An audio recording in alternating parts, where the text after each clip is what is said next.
పవన్ కళ్యాణ్ వచ్చారు కదా, same deputy CM కదా, కాబట్టి బాగానే ఉంది. అక్కడ ఆంధ్ర సైడ్ మంచిగానే చూసుకుంటున్నారు. ఆ రోడ్లు బాగాలేకుండా ఒక రోడ్లు చూసుకుంటున్నాడు.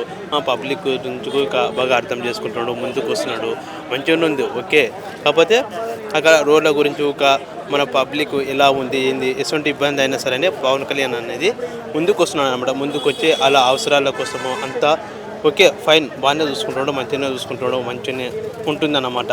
అంటే పవన్ కళ్యాణ్ గారికి హాట్సాప్. అంటే మన తెలంగాణకు ఒక మన తెలంగాణకు ఒక ప్రజలకు ఒక ఆలోచిస్తున్నాడు అనమాట. ఇక్కడ పరిస్థితి ఒక ఆలోచిస్తున్నాడు. అంతా తెలంగాణ అయినా సరే ఆంధ్ర అయినా సరే ఒకటేనమాట. అంటే అన్నతమ్ముళ్ళలాగా ఒకటే అని పవన్ కళ్యాణ్కు ఆలోచిస్తున్నాడు, మంచిగా ఉంది.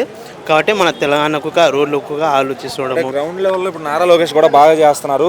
మరి పవన్ కళ్యాణ్తో సమానమే కదా, మాకు అంతే హక్కు కావాలని వాళ్ళు కూడా అందరికీ హక్కే మనకు. అంటే ఎవరైనా సరే రాజకీయంలో నాయకులు సీఎం కానీ ఎవరైనా సరే అందరూ సమానమే మనకు. అంటే ఒకరు ఎక్కువ ఒకరు తక్కువ అనేది కాదు.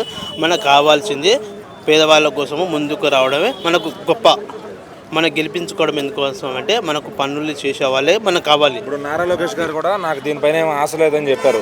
అట్లాగే పవన్ కళ్యాణ్ గారు కూడా నాకేం సీఎం మీద ఆశ లేదు, ఇంకో 10 ఏళ్ళైనా చంద్రబాబు గారు ఉంటే పర్లేదని స్టేట్మెంట్ ఇచ్చారు. సో మరి వీళ్ళు కొట్టుకోవడం కరెక్ట్ అయిన అభిమానులంతా మాకు కావాలని చెప్పి. అంటే కొట్టుకోవడము తప్పు లేదు. అంటే కొట్టుకుంటే మన ప్రాణాలే పోతాయి. కొట్టుకోవడంలో తప్పు ఉంది అంటే అట్లా కొట్టుకోకూడదు. అందరం కలిసిమెలిసి ముందుకెళ్తేనే ఒక్కొక్క చెయ్యి కలిస్తేనే మనం ముందుకెళ్తాము. కాబట్టి అసలు కొట్టుకోవడం కానీ ఏం కానీ ఉండొద్దు అన్నమాట. అందరం ఒకే మాట మీద మనం ముందుకెళ్తేనే హ్యాపీగా ఏదైనా పనులు జరుగుతాయి. మనం కొట్టుకుంటే చేసినాం అనుకో అవి ముందుకు జరగవు అన్నమాట. కాబట్టి మన కోసం కొంతమంది ప్రాణాలు తీసుకున్న వాళ్ళు ఉన్నారు కొట్టుకోవడం వల్ల.